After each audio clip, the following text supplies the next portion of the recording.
All right, so this is gonna be the first video of Unit 3, our vectors lesson. Okay, so we're gonna get more into vectors during this lesson. We're gonna look about angles and direction and magnitudes. So let's go ahead and get started. So differentiate between and give examples of scalar and vector quantities, which we're gonna talk about here in just a second. So just remember, scalar is something that does not have a direction, and then vector is something that does have a direction. Okay, so if I look at this problem right here, a boat travels north for 1 kilometer. So the fact that I said north for 1 kilometer, that would be a vector because it has a direction with it.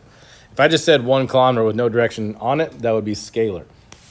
So I'm traveling 1 kilometers north. Okay, so I'm going to draw my arrow going up. That'll be 1 kilometers. So if you don't know your cardinal directions, you probably need to make sure you got that down. So you got your north, east, south, west.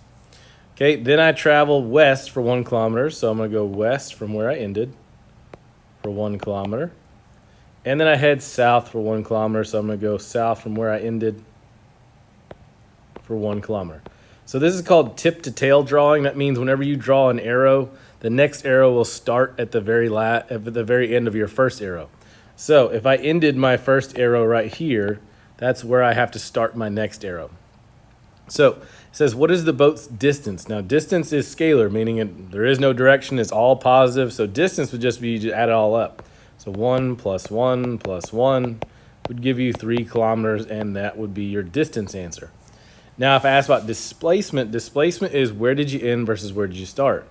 I started right here at point A, and I ended right here at point B.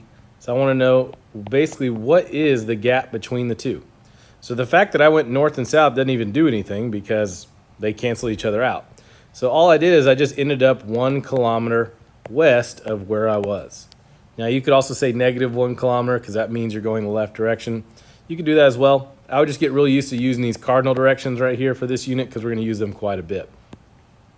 We have two types of quantities. So scalar, again, so we talked about, is just a magnitude. Magnitude just means number.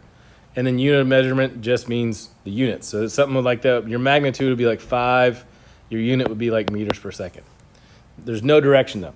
So things that are going to be scalar is going to be distance. So distance doesn't care where you go. Okay, speed uses distance.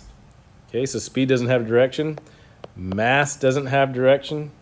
Time or energy.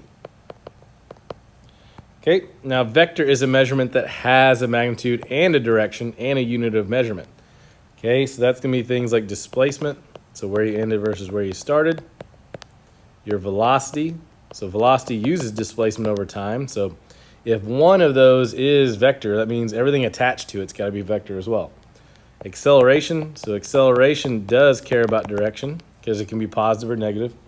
And then force, which we'll get into on a later unit. So I would know those because we can ask questions on which of the following is a vector magnitude. Okay. Now a vector can be shown with an arrow that indicates its direction, and length of the arrow indicates the relative magnitude.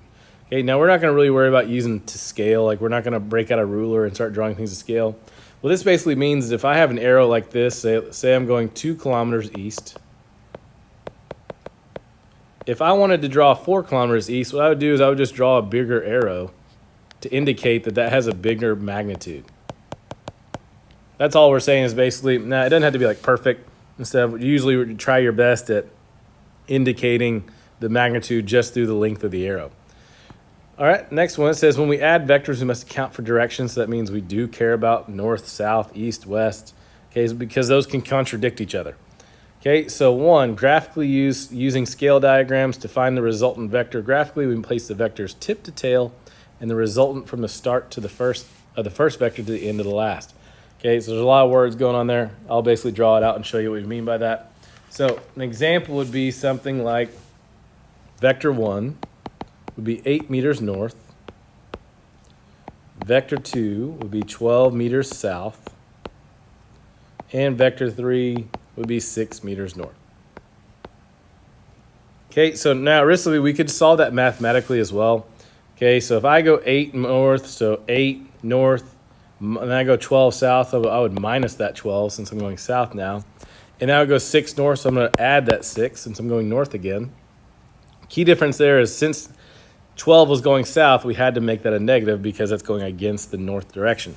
So 8 minus 12 plus 6 would just give me 2 meters, and we'd ultimately end up north. Now that's one way, that's a mathematically way of doing it.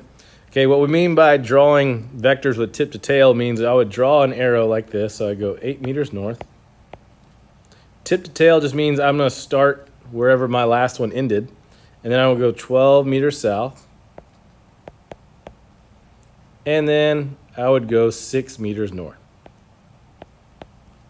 So basically you're doing is you're figuring out, I started at point A, I ended here at point B, how far is it from there? And it would be 2 meters. Okay, so that's just basically what we mean by drawing it out. Now, most of this unit is actually going to be dealing with triangles and stuff, so it's actually, you don't have to worry about drawing multiple straight lines.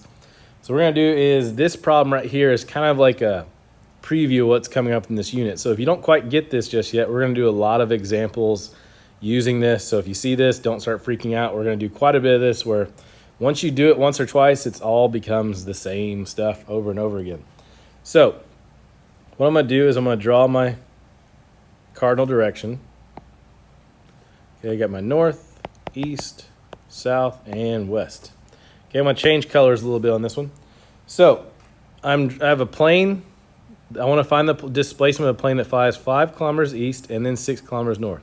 So what I'm going to do is I'm going to fly 5 kilometers east.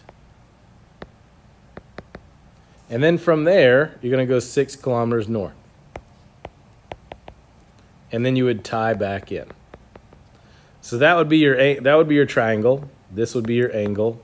And this would be your basically your displacement, like where you ended versus where you started. Now, real quick, what I'm going to do is I'm going to draw an example right here. Is you don't have to really worry about drawing this. I'm going to show you what I don't want as far as drawing these triangles out. So I don't want where you go 5 kilometers east, and then you go back to the center, and then you go 6 kilometers north, and then your triangle looks like this. Okay, your triangle should always tie back into the center. Okay, so when we say tip to tail, that means once you go that 5 kilometers east, you directly go 6 kilometers north from where you ended on that line. Okay, so that's what we mean by tip to tail. So I do not want to see triangles like that where they don't tie back into the center. Okay, so just be real careful with that. It's easy to make those mistakes. So let's get back to this. So if I'm looking for x, that is your hypotenuse. This is a right triangle. Okay, so if I know two sides of a triangle, this should be review from geometry. You have a squared plus b squared equals c squared. Okay, so x is my c. Okay, now we know that this squared has to go away somehow. Okay, and that's a square root. So when I do this, one, I'm going to say c is now x. Okay, so x and c are the same thing. Okay, but I'm going to get rid of that squared, so I'm going to go ahead and square root everything. So a squared plus b squared. So I'm going to take a squared, so 5 squared, plus b squared, so 6 squared. All I'm doing is I'm just saving a step right there. Now you could totally do 5 squared plus 6 squared and then do your square root thing. Okay, I'm just skipping a step and showing you, I'm just going ahead and doing square root of everything. So when I get my answer, so my resultant, so which we'll talk about more, that's actually called your resultant, is where you ended versus where you started with the direction. So my x would be 7.81 kilometers. So that is how far I ended from where I started. Okay, but with these, what we're doing is we're adding directions. We're talking about vectors now. If you just said 7.81 kilometers, that means scalar. There's no direction on it. So we need to find out what is this angle right here. So we're going to go back to this. So we're going to do quite a bit of this, and we give you these. You don't have to memorize these. This is the SOHCAHTOA stuff. Okay, so if I were to label this triangle right here, so I have my angle, and I have 3 options of labeling. I have hypotenuse, I have opposite, adjacent, and that's it. So if I look at my angle, this 5 kilometers would be my adjacent because it's right next to that angle. That 6 kilometers would be my opposite because it's opposite of my angle. And of course, we know the x or the c would be your hypotenuse. Okay, so the point is I gave you your opposite. I gave you your adjacent. So I would go over to my SOHCAHTOA and see which one uses opposite and adjacent. Well, that would be your tangent. So it would be the TOA. Okay, so let's go back. So tangent of your angle equals TOA would be opposite over adjacent. Now, what we got to do is we got to get rid of this tangent on the angle because I just want to know the angle. I'm not solving for what is tangent angle. I want to know what is the angle itself. So you're going to do is you're going to bring that tangent over here. And when you do, that becomes an inverse tangent. Okay, all you do is just press second tangent on your calculator, and that's how you get inverse tangent. That just means we brought it over to the other side. And you would still do opposite over adjacent. So opposite would be 6, adjacent would be 5. Okay, and you just literally type that in the calculator. You just press second tangent and type in 6 divided by 5. Now, also make sure you are in degree mode. If you're in radian mode, this isn't going to work out, so make sure you're in degree mode. So if you're in the right mode, you should get an angle of 50 degrees north of east. And we're going to do a lot more practice on direction-wise, okay, because you've got two options here. If I draw my cardinal directions right here, I've got north, east, and we just drew this triangle right here. So what that means is if I look at my angle, okay, I can only have two options. It's either going to be north of east or east of north. Okay, there's two ways I look at this. Is one, you can look at it kind of logically. You can see I went east and then I went north from there, so north of my east line. Okay, or if you look at the last letter, okay, east, that is the line that your angle is touching. So this angle right here is touching the east line, okay, and then it went north of it, okay, so it is going north of your east line. So if I wanted to do this another way, I could. So there's another direction that we could accept for an answer. Let's just say that you went, and I'll switch colors. Let's just say that you went north first and then east. Okay, you would still get the same hypotenuse, so you'd still get the 7.81 just fine, but now you've got this angle instead. Okay, well, if I've got two triangles that basically add up to a 90-degree angle, okay, I know they have to add up to 90 degrees. Okay, so if you have 50 degrees north of east, this would be correct.